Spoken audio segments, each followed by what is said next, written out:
Hello beautiful people, how are you doing today? I hope you're good.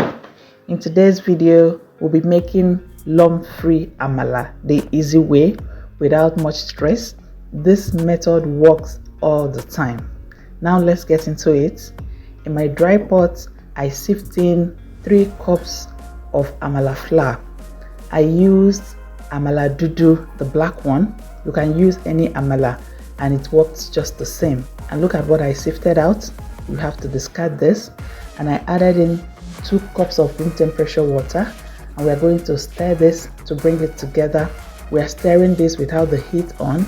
We'll stir it till we get it to this point. I have a video where I made this amala flour from scratch from yam peels. You can also check that out.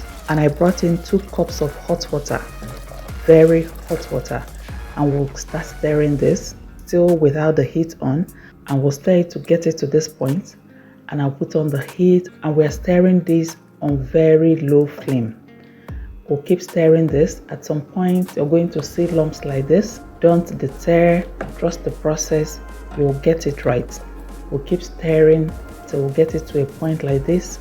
You can see that some of it is already cooked while some still have that whitish color. I'll clean the wooden spatula with a plastic spoon, and I'll also clean the sides of the pot to bring in all the amala from the sides of the pot. And I'll add in hot water again.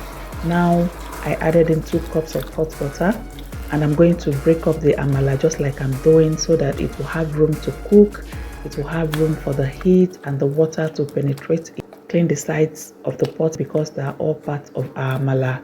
I'll cover the pot and allow it to cook on low flame between 5 to 10 minutes. And this is 7 minutes later, and we'll start stirring again. We'll be stirring and pressing it to the sides of the pot to break the lumps up. The last water we added will be to your desired amala texture.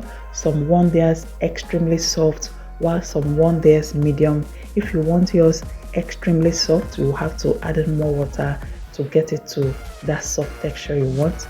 After a minute, I put off the heat and continue stirring to get it to that silky soft amala texture. This is the point where some will put off the heat and bring it down between their legs and do the amala turning proper, but I turned mine on top of my stove top, and now I've gotten it to the desired texture I want. I'll clean the pot with my plastic spoon to get all the amala from the sides of the pot, and we're going to serve this.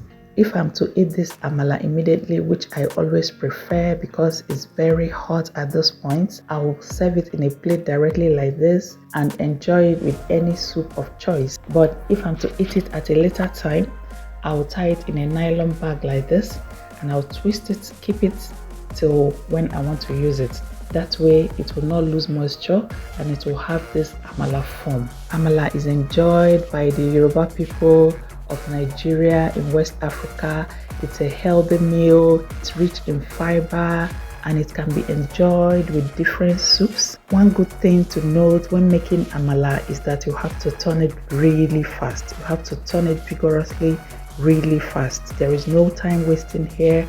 If you waste time, it might go lumpy. Remember, at Glory Homemaker, we give you value for your time. I hope this video was helpful to you. If you have any questions or any suggestions, I'll be glad to hear from you. And these are all our amala wraps. I hope you try this and let me know how it came out for you. This one, I enjoy this with Ewedu. Look at how slimy this Ewedu is. I want to say a big thank you to all my subscribers. You all make my day worthwhile. And if you've not subscribed to my channel, please subscribe, like and share my videos. And at another time, I enjoy this with Gbegiri and goat meat. Thank you for watching, and see you in my next video.